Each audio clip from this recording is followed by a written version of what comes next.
हे अस्सलाम वालेकुम friends, Sanjeela Shafat and welcome you back to my channel. उम्मीद है आप सब खैरियत से हैं। हमारा जो आज का टॉपिक रहने वाला है it will be on X-ray cervical spine positioning, जहां पे हम डिस्कस करेंगे two basic views. They are anterior posterior and lateral erect view. साथ में हम डिस्कस करने वाले हैं alternative view, that's the lateral spine for trauma patients.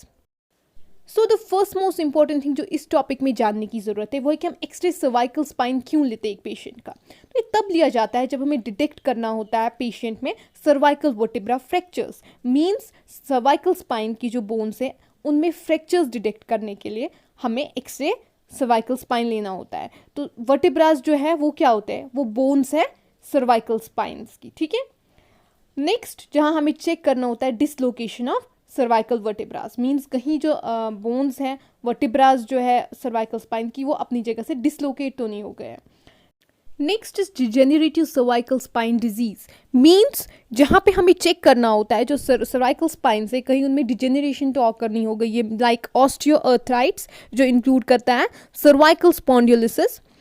अगर हम बात करें ऑस्टियोआर्थराइटिस की, वहाँ पे जो डिस्क्स होती है वो स्लिप्ड होती है, रप्चर हुई होती है, या फिर आपको बोनी ग्रोथ नजर आती है वर्टिब्रास के एड्स पे। So moving towards the anatomy of cervical spine, सबसे पहली चीज हमें पता होनी चाहिए कि स्पाइन क्या है। स्पाइन एक वर्टिब्रल कॉलम है जो कंसिस्ट करता है of vertebra bones and they are total 33 in number. जब हम बात करते हैं इनके टाइप्स की, तो first one is cervical vertebra, they are 7 in number, they are on the top. Next one is thoracic vertebra. They are 12 in number, also called dorsal vertebra. Next are lumbar. They are 5 in number. Lumbar के बाद आता है sacrum and coccyx vertebra. Sacrum are 5 vertebra, fused one, and coccyx bones are 3 to 5. They are also fused vertebra. Moving towards the typical vertebra, तो typical vertebra में जो parts आपको नजर आएंगे, first one is body, जो बिल्कुल largest part होती है vertebra की, आप image में check कर पा रहे होंगे. Next one are processes. तो processes में transverse process नजर आएगा, superior articular process नजर आएगा, inferior articular process नजर आएगा, और आपको नजर आएगा स्पाइनस प्रोसेस। जब हम बात करते हैं ट्रांसवर्स प्रोसेस की, इसका काम होता है ये लैमिना को ज्वाइन कराता है विद पेडिकल। और जब हम सुपीरियर ऑर्टिकुलर प्रोसेस की बात करते हैं तो इसका काम होता है ये ज्वाइन अप हो जाता है ऊपर वाले वर्टिब्रा के इंफीरियर ऑर्टिकुलर प्रोसेस के साथ। जो इंफीरियर ऑर्टिकुलर प्रोसेस होता है वो नीचे वाले वर्टिब्रा के सुपीरियर ऑर्टिकुलर प्रोसेस के साथ ज्वाइन करता है।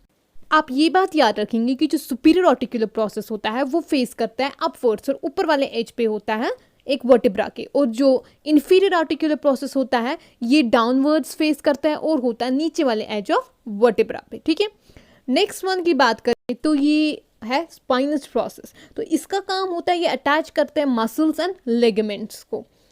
अगर हम बात करें लैमिना की, तो ये कनेक्ट करता है स्पाइनस प्रोसेस को ट्रांसवर्स प्रोसेस के साथ, और पेडिकल का काम होता है कनेक्ट करना ट्रांसवर्स प्रोसेस को बॉडी के साथ। अब हम अपनी एनाटॉमी की तरफ चलते हैं, that's the cervical spine anatomy. तो जो सर्वाइकल स्पाइन है इसको हम नेक भी कहते हैं, और इसमें हमें bones, nerves, muscles, ligaments and tendon सब स्ट्रक्चर्स नजर आते हैं। जब सर्वाइकल स्पाइन की बात करते हैं ये टोटल 7 इन नंबर होते हैं, तो 7 बोन्स प्रेजेंट होती है सर्वाइकल स्पाइन में। दे आर 7 वर्टिब्रास जिनको हम लेबल करते हैं as C1, C2, C3 and so on. सबसे ऊपर वाली सर्वाइकल स्पाइन जो होती है, सर्वाइकल स्पाइन की वर्टिब्रा, उसको हम कहते हैं एटलस, और एटलस जो है वो बिल्कुल टॉप पर होती है और कनेक्ट करती है विद स्कल। जब हम बात करते हैं बॉटम मींस नीचे वाली सर्वाइकल वर्टिब्रा की, तो वो कनेक्ट करती है विद बैक, अपर बैक के साथ at the level off shoulder. जो C2 मींस जो सेकंड सर्वाइकल वर्टिब्रा होती है उसको हम एक्सिस भी कहते हैं। बात करते हैं radiographic anatomy of cervical spine की, तो फर्स्ट इमेज आप चेक करेंगे ये lateral radiography of cervical spine है। जो पार्ट्स नजर आ रहे हैं आपको लेबल्ड, यहाँ लेटरल व्यू में आपको ये पार्ट्स नजर आएंगे। नेक्स्ट इमेज आप चेक करेंगे, so this is the anterior posterior view of cervical spines. यहाँ पे जो पार्ट्स नजर आते हैं they are labelled in the figure. Cassette size की बात करें तो जो कैसेट साइज इस्तेमाल की जाती है in X-ray cervical spine, it's 8 into 10 inch. Film focal distance 14 inch रहता है एंड ग्रिड जो है वो प्रेजेंट है इसमें। एक्सपोजर फैक्टर्स की बात करें तो केवीपी हम 50 to 55 रखते हैं एंड एमईएस जो है वो 30 to 35 रखा जाता है। आगे बढ़ते positioning of X-ray cervical spine की तरफ, तो दो बेसिक यूज डिस्कस करने वाले हैं हम, they are anterior posterior and lateral erect. Alternative में हम डिस्कस करेंगे lateral in spine position. So moving towards the first view, that's the interior posterior, जहाँ हमें 3rd to 7th cervical vertebrae नजर आते हैं. First and second are not visible in this view. बात करते position of patient and image receptor की, तो आप इमेज में चेक कर पा रहे होंगे पेशेंट जो इसको इरेक्ट स्टैंडिंग पोजीशन में रखा जाता है अगेंस्ट द चेस्ट स्टैंड, और यहाँ पे इमेज में हमने बकी डिटेक्टर का इस्तेमाल किया हुआ है. जो पोस्टीरियर एस्पेक्ट होता है हेड और शोल्डर्स का, वो एक्सरे कैसेट के साथ होता है या तो फिर बकी डिटेक्टर सिस्टम के साथ. जो mid line of the body होती है उसको इस तरह से एडजस्ट किया जाता है कि जो मिड लाइन है वो मिड लाइन बॉडी की जो है वो बिल्कुल mid line of the X-ray cassette के साथ रहे. जो नेक है उसको एक्सटेंड किया जाता है थोड़ा बहुत, ताकि जो lower part of the jaw होती है वो अपर सर्वाइकल वर्टेब्रा से दूर हो जाए, ताकि सुपर इम्पोजिशन ना हो जाए चिन की. Direction and location of X-ray beam की बात करें तो जो कॉलमेटेड हॉरिजॉन्टल बीम होती है उसको डायरेक्ट किया जाता है 5 to 15 डिग्री क्रेनियल एंगुलेशन के साथ और पास करवाया जाता है थ्रू द वॉइस बॉक्स और we can say hyoid bone. तो यहाँ पे आपको याद रखना है angulation is must 5 to 15 degrees cranial angulation. Moving towards the second view, that's the lateral erect view. बात करते हैं position of patient in image receptor की. आप इमेज में चेक कर पा रहे होंगे जो पेशेंट है उसको स्टैंड किया जाता है erect and in the lateral position against the chest stand और बकी डिटेक्टर सिस्टम. जो मिड लाइन होती है बॉडी की उसको इस तरह से एडजस्ट किया जाता है कि वो बिल्कुल पैरेलल रहे एक्सरे कैसेट के. जो हेड होता है उसको फ्लेक्स या एक्सटेंड किया जाता है ताकि जो एंगल ऑफ मैंडिबल होता है वो सुपर इम्पोज ना हो जाए अपर एंटीरियर वर्टेब्रा के साथ. इमोबिलाइजेशन के लिए जो पेशेंट है उसको इस तरह से स्टैंड किया जाता है कि जो उसकी फीट होते हैं वो एक दूसरे से अलग रहे और जो शोल्डर होता है वो बिल्कुल रेस्ट करना चाहिए स्टैंड कैसेट पे. जो शोल्डर्स है उनको डिप्रेस किया जाता है नीचे की तरफ.